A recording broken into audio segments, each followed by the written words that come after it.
Hello, good morning! Welcome back to my channel, Tax Tutorials for MSME. Nasa third quarter na tayo ngayon ng filing and payment ng ating mga tax returns for the calendar year 2024.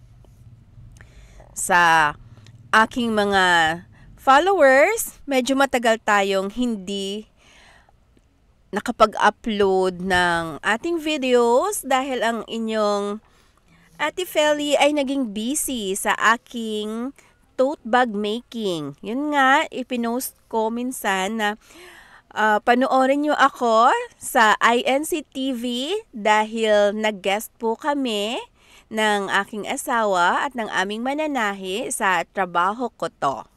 Yun, nagturo ako ng tote bag making. Paggawa ng simple tote bag. Isa din tong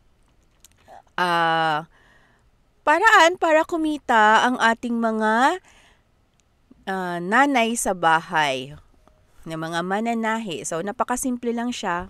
Maaari nating gawing kabuhayan. Abangan na lang ang tutorial video sa YouTube. Sa INC TV, na-air na siya noong September 16, 2024. Sa ngayon, gagawa ako ng tutorial video para sa ating filing and payment of quarterly percentage tax for the third quarter 2024. Sa mga taxpayers na gustong mag-DIY, kailangan nyo po munang mag-download ng EBIR forms. Doon sa website ng BIR, bago na pala yung website ng BIR, no? So, dito sa e-services, dito po makikita ang EBIR forms. Kailangan nyo pong i-download at i-install sa inyong mga computers para doon kayo mag-file. Okay. Kapag naka-download na, nakapag-install na, pwede nang gamitin. Mayroon akong separate video para sa pag-download at pag-install ng EBIR form package version 7.9.4.2. Sa ngayon, ang client na nagpa-assist sa akin ay ongoing concern na siya. So, nag-register siya noong March 2024. So, nakapag-file na kami ng first quarter at second quarter na percentage tax. Sa ngayon, ang ifa-file na ko ay for the third quarter na. Ang filing ng third quarter percentage tax start noong October 1 at ang deadline ay October 25, 2024. May penalty na kung mag-file at magbayad after ng October 25. So, sa mga dati ng may BIR form, i-encode na lang ang tax identification number para i-search ang profile. Automatic na ang RDO code, ang line of business, taxpayer's name, registered name, zip code, telephone number, and email address. Sa mga first time na mag-file, kailangan nyo po itong i-encode lahat ng details. Dito sa list of forms, hanapin ang BIR form 2551Q V 2018 quarterly percentage tax return. Click fill up. Okay.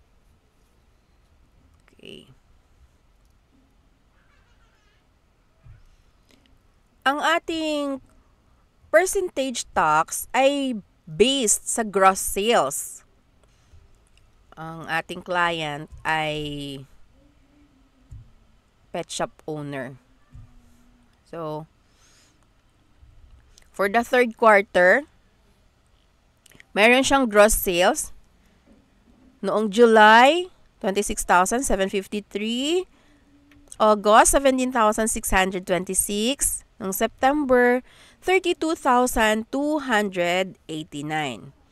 Ito ay makikita sa cash receipts book. At ang cash receipts book ay pinost sa general ledger. Tingnan natin ang general ledger ng sales. So, yan.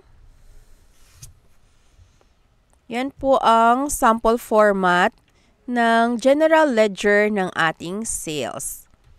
Ang ating sales ay mula sa cash receipts journal. Ganito po ang format ng ating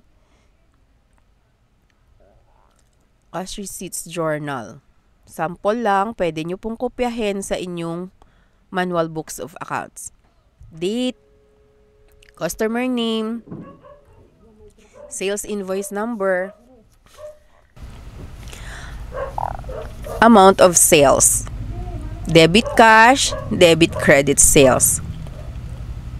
Okay. Ang total niyan for the whole month ay ang entry ay cash, then sales na credit. So, lahat yan ay ipopost sa general ledger. So, tingnan nyo sa aking general ledger ng cash, posted siya. Okay. Pwede nyong kopyahin sa inyong manual books of accounts.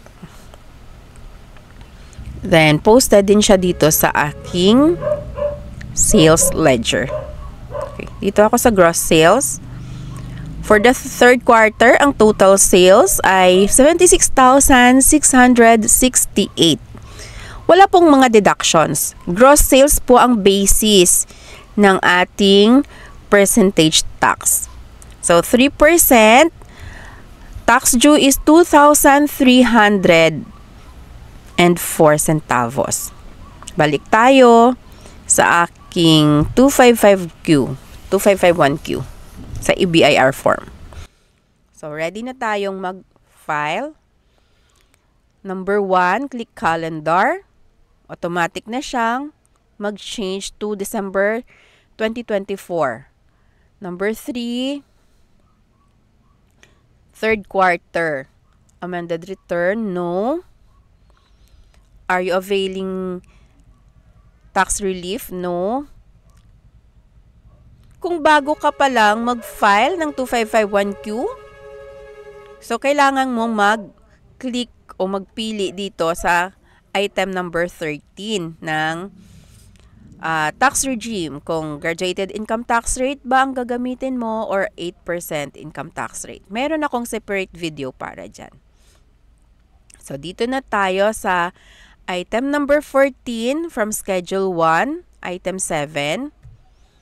Mapupunta tayo sa page 2 ng quarterly percentage tax return. Dito sa line 1, ATC, piliin ang PT010, ibig sabihin,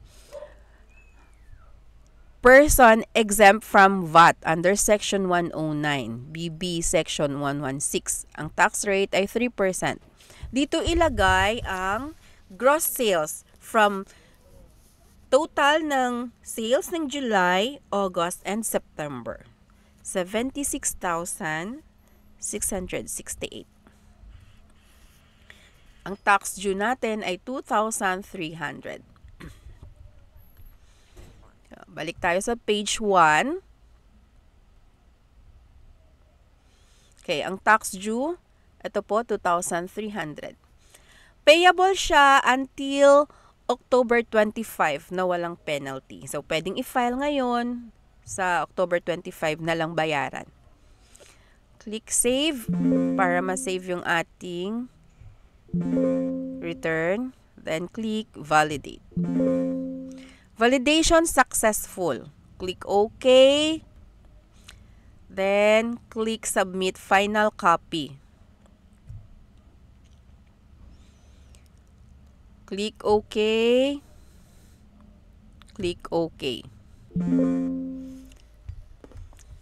Okay, submit successful. A notification will be sent to your email address. So, hintayin lang sa email ang tax return receipt confirmation. Pwede na ring magbayad sa mga electronic payment channels ng BIR. Sa MYEG, sa Maya, sa Union Bank. Usually sa Union Bank ako nagbabayad dahil nakastore yung tax payment details. Okay, close na to. Huwag kalimutang i-print ang inyong na-i-file na return. Click itong print.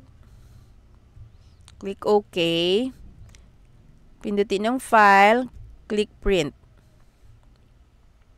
Kung naka-attach sa printer, click na lang yung print.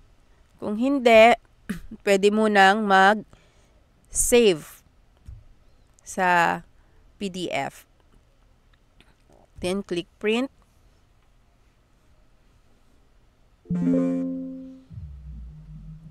I-save ang document sa iyong computer for future filing. Pwede for future printing pala, sorry. Okay. Save natin 2551Q.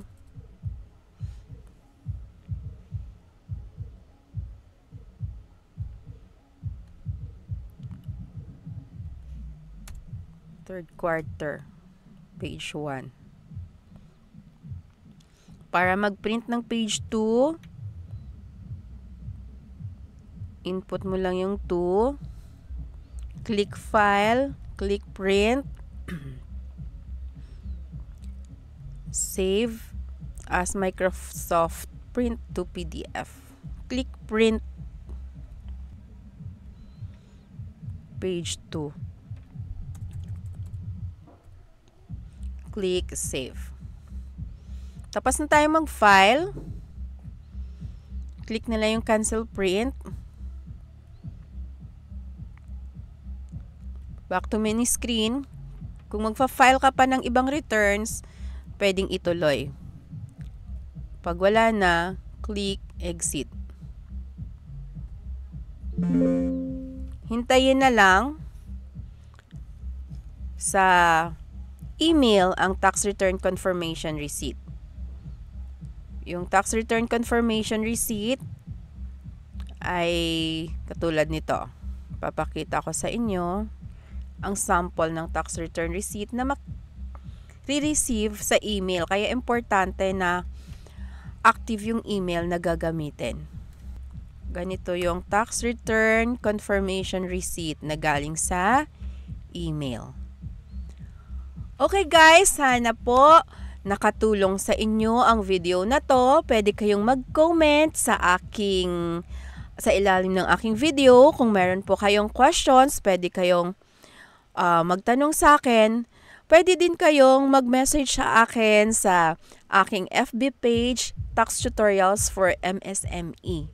Kung gusto nyong mag-avail ng aking one-on-one consultation, one-on-one tutorial on bookkeeping and tax compliance, pwede po kayong mag-book ng appointment sa akin. Thank you so much sa inyong support. Bye!